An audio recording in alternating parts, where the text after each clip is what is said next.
Hi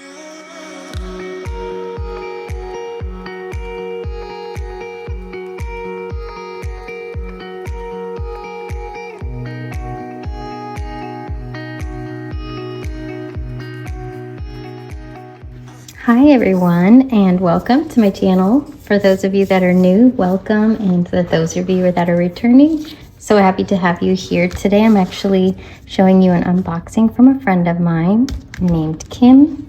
I just wanted to show you this card that she made, which is so beautiful. I love the color. It's really beautiful pink. And she gifted me some of these really awesome embossing folders. It's 3D. This is beautiful. I love this design. Oh, that's gorgeous. And this is, it looks like maybe like a bride and a groom. Yep, bride and groom. That's really pretty. And this one says, thankful for you. We appreciate you, sending heartfelt thanks. All kinds of ways to say thank you. This one's also in 3D. That is so cool. I love the text. Definitely gonna have fun with this one. And this one feels very thick. This is awesome. So this one is also, must be 3D. Yep, 3D Simon Says stamp, I believe. Wildberry wreath. And this is great. A lot of texture in this. I like that it's very realistic looking. Very cool. Can't wait to use that. And Christmas is coming, so these are gonna be great for Christmas cards. Thank you so much, Kim. She also gifted me these beautiful books. This is alcohol inks. Just gonna take a quick peek through here. You know I love my alcohol inks, and Kim knows that. So this is awesome. So it gives some basic techniques. I think this is just like getting your supplies. Yep, your essential supplies. Let's see what the next chapter is. Inspiration. Ooh, I like that. Inspiration and color composition. That's great, because alcohol inks, they can mix to make some interesting, maybe not so pretty colors sometimes. So it is good to have this little guide to help you put your colors together. That's really cool. And maybe like how different colors go really well together. I like this. That's pretty. That color combo, see, just seeing those three, but look how pretty it can become together. And this one too. It's really cool. Okay, I'm gonna have to try some of these. Let's see what the next chapter is. Alcohol ink projects, so things you can make with them. Oh, that's cool. That's frame, a porcelain frame. Paintings. Ornaments. So the rest of these, I think, are all things that you can make with your alcohol inks. Projects, some cards. I love cards. That's what I like to use them for. Backgrounds for cards. That's awesome. I can't wait to go through that and kind of read into more about the different ideas in this book. And then this is gel plate printing for mixed media art. That's really cool.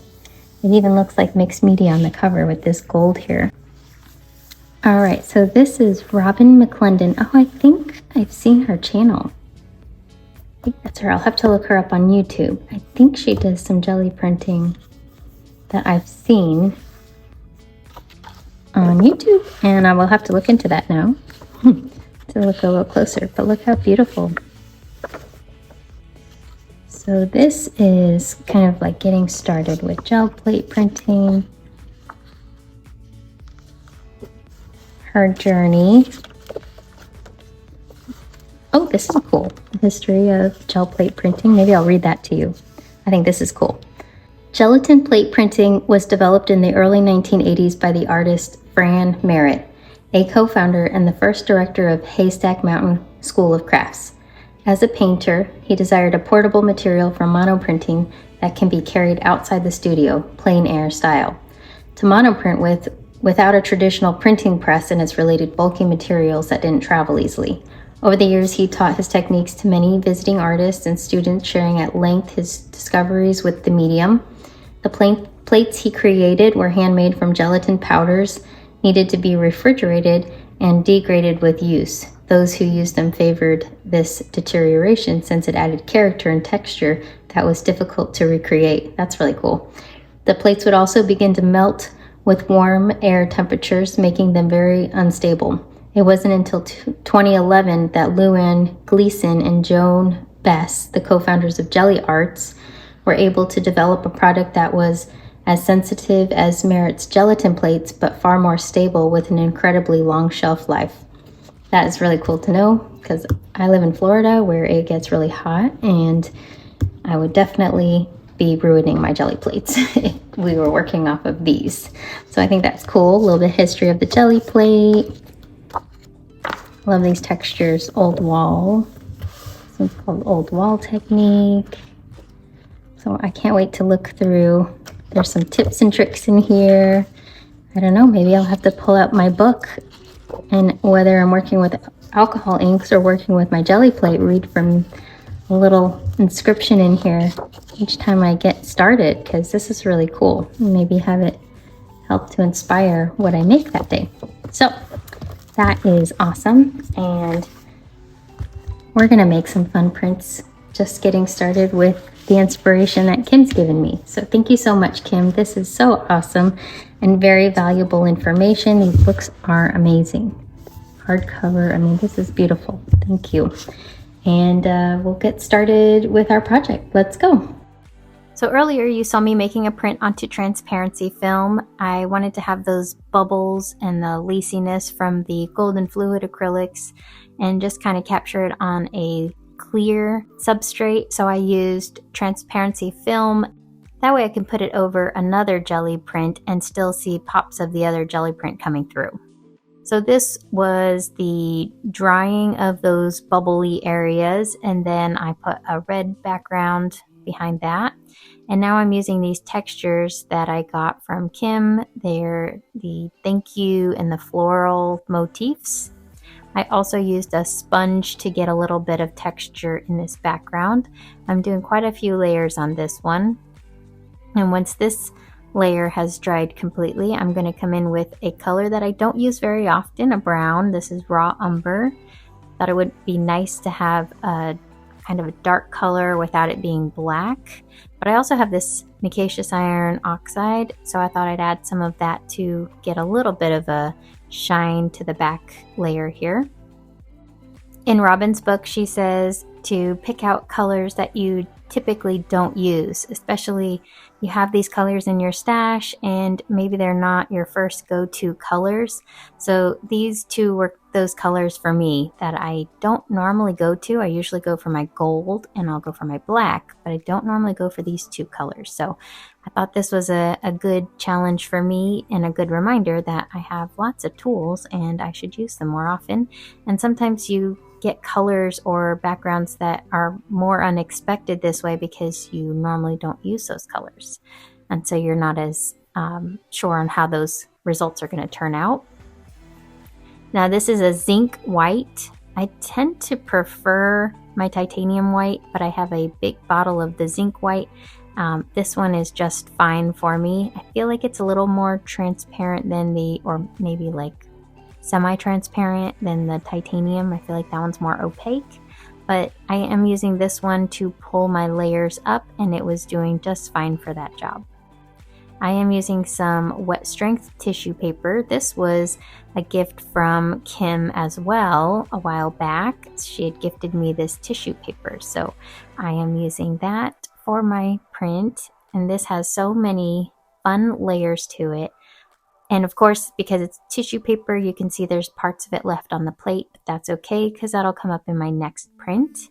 But I just love how these bubbly areas kind of come together and you have the pop of the bright blue or turquoise against that nice reddish orange color. I think it looks so pretty. And then you see the little bits of the brown in the back there. And then the word, the text kind of comes through with that brown layer. So I think that this print just turned out so beautiful and wonderful. All the layers in it are definitely my favorite kind of print to put together. So now that I have all of this leftover kind of bits on the plate, and Robin talks about this in her book as well, to kind of prime your plate. And to do that, you start with 1, 2, or 3 just plain gel prints, like just one color, 1 or 2 colors.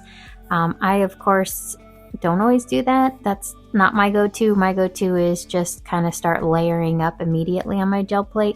So that's something I might consider trying, but I feel like I gel print almost every day, so my plate is pretty well primed. It's not like my plates are usually kind of like stored away for a couple of months or even a couple of weeks. I pretty much keep mine out, and I'm kind of always using them. So I do feel like my plates are pretty well primed, but I do like that technique because then you have some kind of background, just single color or 1 to 2 colored backgrounds, and you can layer up on top of those prints. So I probably will give that part a try.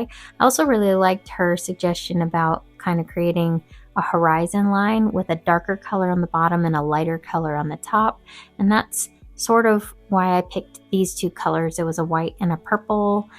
I blended those 2 out, and I of course love purple, and it kind of turned that white into a little bit of a purple color. Then I could put more of my texture in. And I have a nice bright red again. This is just going behind the text this time. And I've got this grid. This is again from Dollar Tree. It's called a plastic canvas. I think it's supposed to be used for yarn work, but it was in the Crafter Square section. Makes a great grid. And I made this little texture with some die cuts and some craft foam, and it was just almost like a honeycomb background that I created.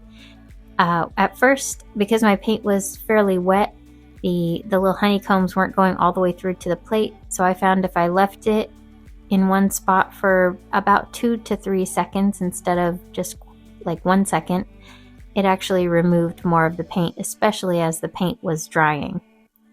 And so I was able to get kind of different layers of this texture on this one red layer here. Once that dried, I brought a turquoise and yellow together to create a green.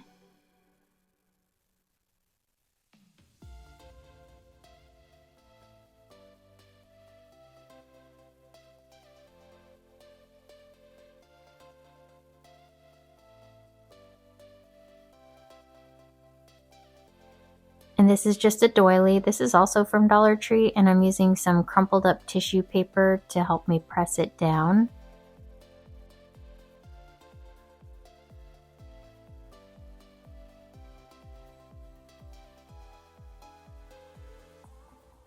For this third one, while it was still on the plate, I took some bubble wrap and just kind of put it over the back and press that in.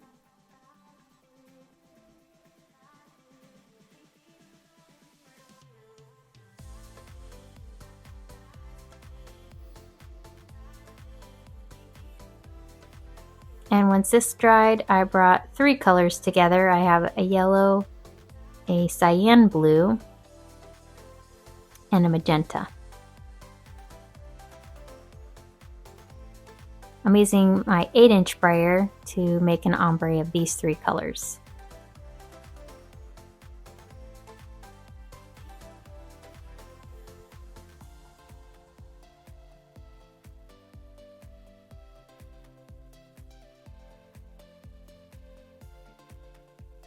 Instead of tissue paper this time, I'm using my Hammermill 32-pound copy paper. Remember to give this video a thumbs up if you're enjoying it, and subscribe if you haven't already. I also recently added memberships to my channel, so be sure to check that out, what different levels mean and what that would mean for you. And I appreciate your support, all of you, so thank you so much. I wanted to give a shout out to my 2 new members, Melanie and Trisha. Thank you both, and can't wait to see what we make together. Now let's make something with these jelly prints. I am making a card for Kim to thank her for her wonderful package that she sent me. I'm making a gatefold card. So for the size on this one, I cut an 8.5 by 11 piece of cardstock. This is the Nina White cardstock. I cut it in half at 5.5 inches. And on one side, I scored at 2 1/8 inch. Then I flipped over my card. And I wanted this side to be just a little bit longer so it overhangs. So I did 2 1/4 inch for my score. Then I just used my bone folder to crease those score lines. And now my little flaps overlap just a little bit. You could do it even so that if it was 2 1/8 on both sides, it just wouldn't overlap. They would fit together perfectly. The card measures 5.5 by 4 1/8. Now I'm ready to pull the second jelly print. Well, technically the third because I did pull that transparency film.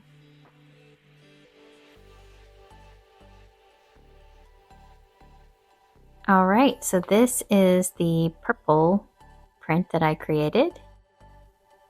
And you can see all the different layers throughout this print as well. And I've got some of those greens and yellows up at the top here. You can see the purple behind the light purple, some of that turquoise. And you can see those leftover bits from the tissue paper print that I did prior. So to use up these prints on this card, what I'm going to do is measure the 2 side flaps. I'm going to do one of them with this orange print. I'm just holding it up to the edge and then using a pencil to trace it on the back side. And then I'm just cutting that out.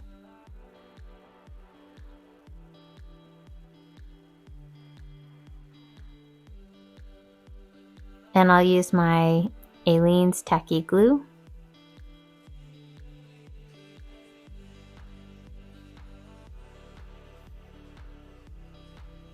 I spread out the glue so that I don't have those bumps sticking up. And if I missed any glue, I just filled it in any corners. I'll cut down the purple print to put on the other side of the gatefold.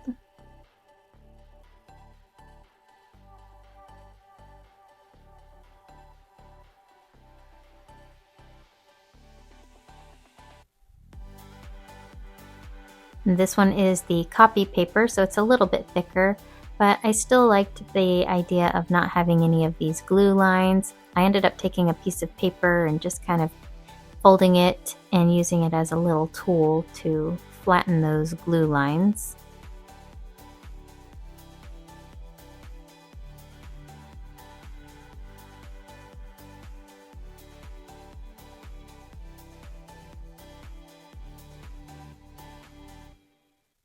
And then I can just trim off any parts that are sticking over the card edges. And here's my gatefold. I can clean off any glue from my glass mat using this little razor blade that I got from Dollar Tree. I'm going to cut down this orange and bluish green print to put in the inside of my card.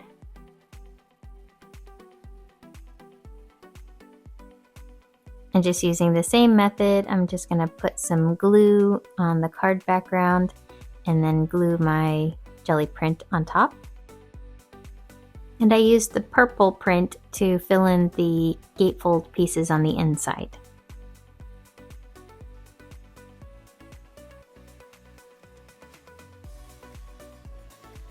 I wanted one more piece of decoration to add to this card. I'm going to make a little watercolored background and I'm going to use a die cut. To do this, I'm just using some Canson watercolor paper. This is 140-pound cold pressed.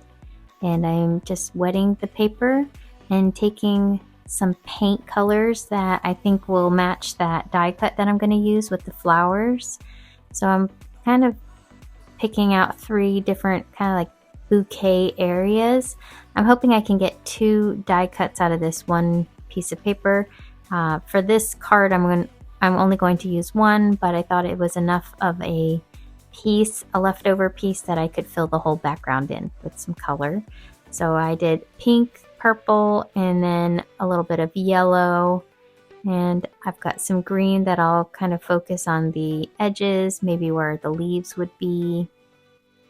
And I'm just going to just keep filling in different colors that I want to have colors that sort of look like the gel print. So that's where this bright green comes in. It's more of like a turquoise green. And then I've got a pretty blue. This will be more like the sky in the background. And then the purple to bring in that purple color from that print. I'm brightening up my pinks.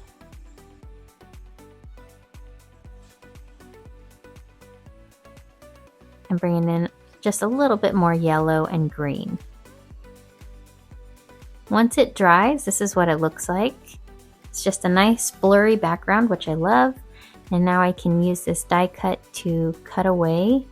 And this is, the die cut doesn't have full flowers. It's like an outline of the flowers.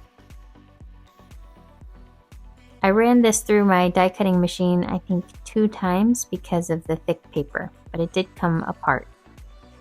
And then I just popped out all of the little flower and leaf bits. And I was left with this. I wanted to intensify some of the colors, and to do that I just went over the dried paint with some more rich colors. I have it's like a reddish orange color. It's probably more like a naphthol red kind of a color, and I'm intensifying the centers of the flowers with that color and some of the edges. And then I have a turquoise mixed with just a little bit of green, and I'm using that to pull the stems together for my leaves.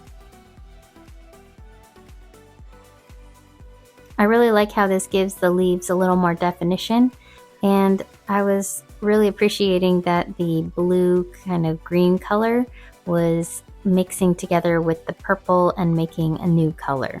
I thought this looked really nice.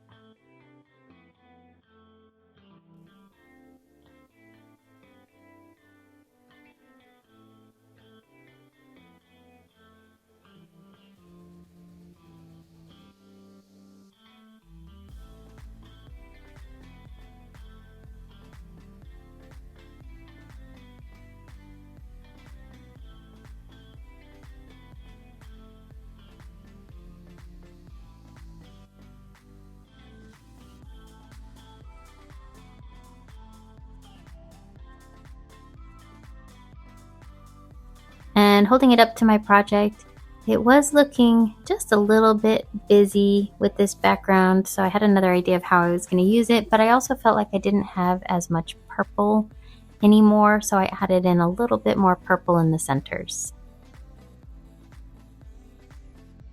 Since my card was made with Neenah white cardstock 110 pound, all of that glue kind of started warping my back panel. So I created a little bit of a sturdier backside to this by gluing on a piece of 140 pound heavy cardstock.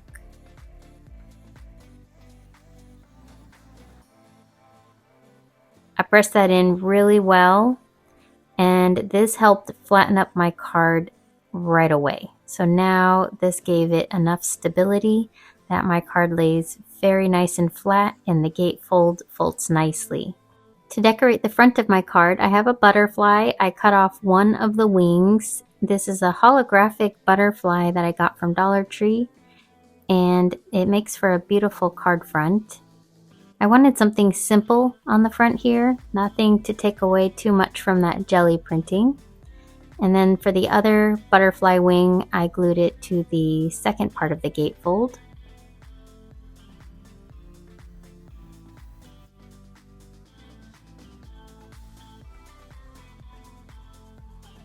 So now my butterfly wings open up. Then I just put my sentiment in the center of the inside of the card. And this says, "Thanks for your support." And the card closes up nicely. And I wanted to create a belly band because often a gatefold card will have a belly band. I used my transparency gel print. I had cut it down and I folded it to fit around my card. And I'm just going to cut off any extra. I wanted to make sure I had enough to overlap, and I did, so I can cut off the clear extra. And I'm going to take double-sided adhesive tape. I'm going to tape close to one edge and then close to the other edge so that both the top and the bottom will stick and there won't be a little gap, because this is going to have to go over the card, so you don't want any flaps inside. To measure it and make sure it will close, I loosely folded it around my card, left a little bit of excess so that I could easily pull off the belly band and put it back on. And this is where I'm going to adhere my little flower bouquet that I created with the die cut. Just gluing that right on the top.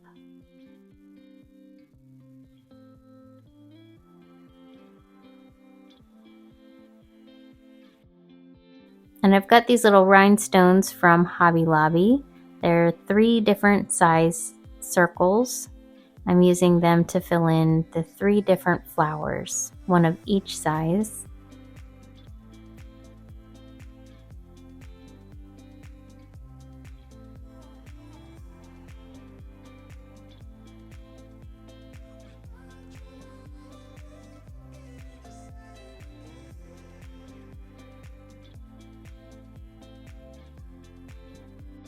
And in person, these look really cool. They look holographic and really dimensional. So now the belly band slides off. I've got my little butterfly, and it opens up to reveal the words on the inside, and I can write on this little white piece as well. And then I can slip it back in and just slide it over the butterfly. And you can almost see the butterfly through. It has a holographic effect. Now for the back, I like to put my little stamp on it. I have stickers that I pre-made. So I'm just sticking one of my little stamps for my Crafty Cabana. And I'm going to stamp one more little sentiment by the butterfly wing on the purple side. It says, "You are so kind." It's a little hard to read, but it is there, and I just thought it gives a little something nice for the front.